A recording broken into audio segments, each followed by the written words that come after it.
All right, we are taping this on a Friday, and a couple days ago, Bruce Willis announced that he was retiring from movies, and we'll go into some of the reasons in a little bit. But some of the choices that I guess he made the last few years made more sense when you read the story about some of his health issues, and he was being on the set for 2 days and earplugs and all these things. It was a really sad story. I think we're all bummed out. So we wanted to pay homage to him with a Bruce Willis movie that we hadn't done today. Which we're going to do Die Hard 2 in a second. But Chris, one of your favorite actors, what was your response and reaction when you read that story? Yeah, I mean, it's obviously a really sad tale about how even people that you would imagine have all the resources in the world available to them still can be taken advantage of in this world and in that industry. It's kind of stomach turning just because the implications of the LA Times piece just suggest that essentially, like, people were using him as a cash cow over the last couple of years. I mean, Bruce Willis has always been a really prolific actor, even going back through his filmography before we were doing this pod. I was like, man, he was averaging like 3 to 4 movies a year when he was the biggest star in Hollywood.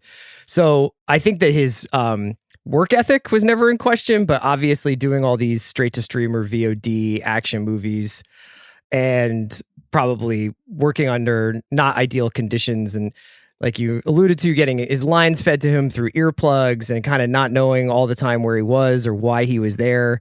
Just a really sad story, man. What'd you think, Sean?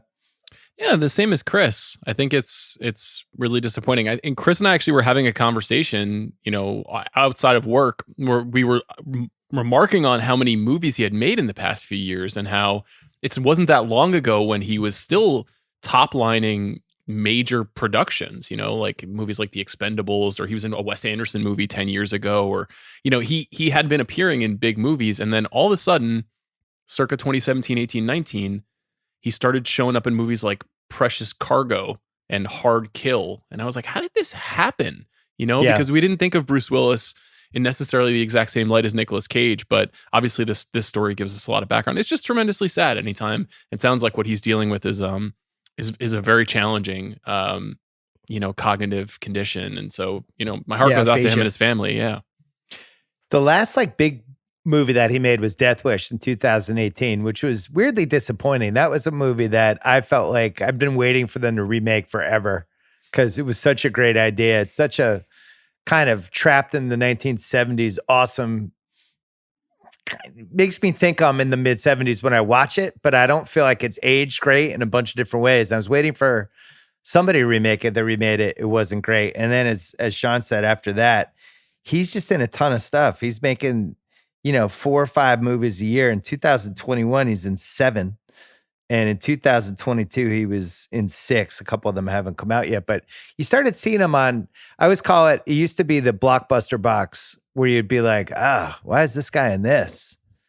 Now it's kind of the VOD box, like you go on like Vudu or Amazon Prime or the Apple things, and you'll see the cover of the movie and it'll be like, wait, why is he in that with like the 4th Baldwin brother? What's going on? Is he low on cash? And now I think it makes a lot more sense. But, going back to the heyday of Bruce, it felt like this guy, I don't know, Chris, do you ever think he was the biggest star in the world? It felt like he was in the conversation, but if we're looking at it like from a basketball standpoint, I don't know if he was ever like top dog, but he was always like getting MVP votes there for, I would say, like 6-7 years. Yeah, you know what it is that it's actually like he was so prolific that I feel like his career's a little hard to chart, because every year that you're like, man, he had that movie, he must have been the biggest star in the world, and then you look and he's got 3 turkeys right underneath of it. Yeah. So he's always had a very erratic, very high volume style of working. I mean, this is not going to ever be like a Cruise or somebody who's just like, I pick the best material, I work it to death, I promote the hell out of it. That's my big tent pole for the year or whatever. He was a much different cat. He was a little bit more like, I don't know, like an old Hollywood star who would just like crank them out, and he'd have some hits and have some misses. I think the thing that he brought to the movies that I loved so much was like, there are a lot of people who are natural action stars and that's what they do, and then they can force comedy onto them. And then there are comedy stars who can try and bulk up and do some action. He was just perfect at both. He was so good at both the thriller action stunt stuff and also the one-liners, the ad libs, and the human element of it. He was almost unique in that kind of action star or movie star that we have over the course of our movie watching lifetimes. My John McClane and Butch, I think, are my two favorites from him. Who am I missing, Sean? Well, I think one thing that makes him such a cool movie star, in addition to what Chris is talking about, is the fact that he had great taste and he was willing to take on projects with filmmakers who were maybe not as proven. Obviously, Pulp Fiction, a big reason Pulp Fiction became Pulp Fiction is because a big movie star, Bruce Willis, put his stamp on it to play Butch. But, he was in Death Becomes Her, a really zany Robert Zemeckis movie. He's in 12 Monkeys, this like incredibly complex Terry Gilliam sci-fi movie.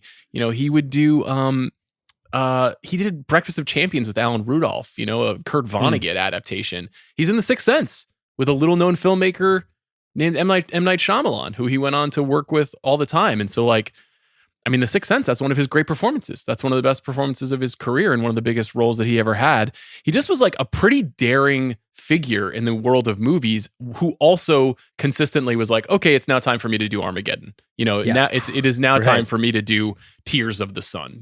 I have to remember that in my back pocket, I'm one of the biggest action stars of my generation, but was not afraid to play himself in Ocean's 12 in a hilarious cameo. He did the same thing 30 years before that in The Player. He had a great sense of humor about himself, about the industry, about his role as a movie star, while also consistently making really good movies. He's pretty rare. So Costner and him, I think both flew pretty close to the sun with some of their hits and then had some major bombs.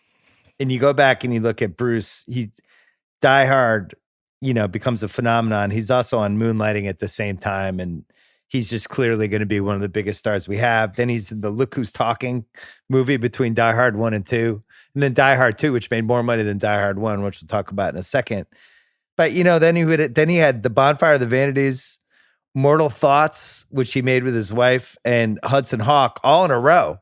And we did Last Boy Scout, which belatedly became, I think, a pretty cult beloved movie. But in the moment, I don't feel like people felt like that was a massive hit. And even Striking Distance, which has to be in the running for weirdest movie he made. It's like about, what is it, Pittsburgh Coast Guard, it's Chris? Pittsburgh, it's like River Patrol. And I think Sarah Jessica Parker's in that. It's an insane movie. It's like it must have been some script that was bouncing around and they were like, we've got Bruce Willis. It's Rowdy Harrington. It's the guy who made Roadhouse too. Right.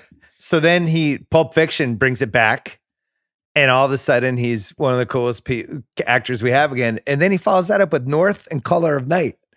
And Color of Night was a big deal, and it was this heyday of the post-Basic Instinct who can grab into this. I saw that in the theater with my friend Nick Aida. Yeah, you did. Of course I did.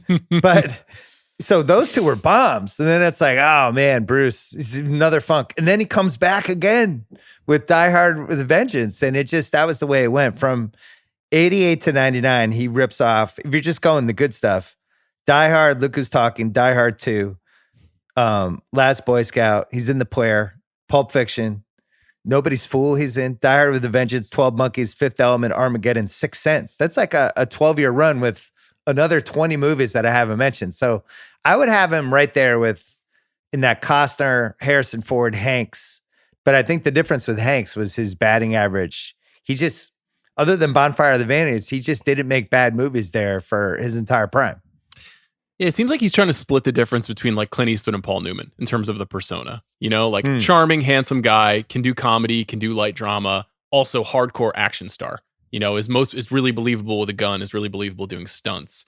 And on top of that, he's like really into music and performing. He's married to one of the most famous actresses in Hollywood. He's just kind of part of the wallpaper, the fabric of at least my youth as a Hollywood obsessive. He was just always, wasn't he a part of Planet Hollywood too? I feel like he was also in that mix.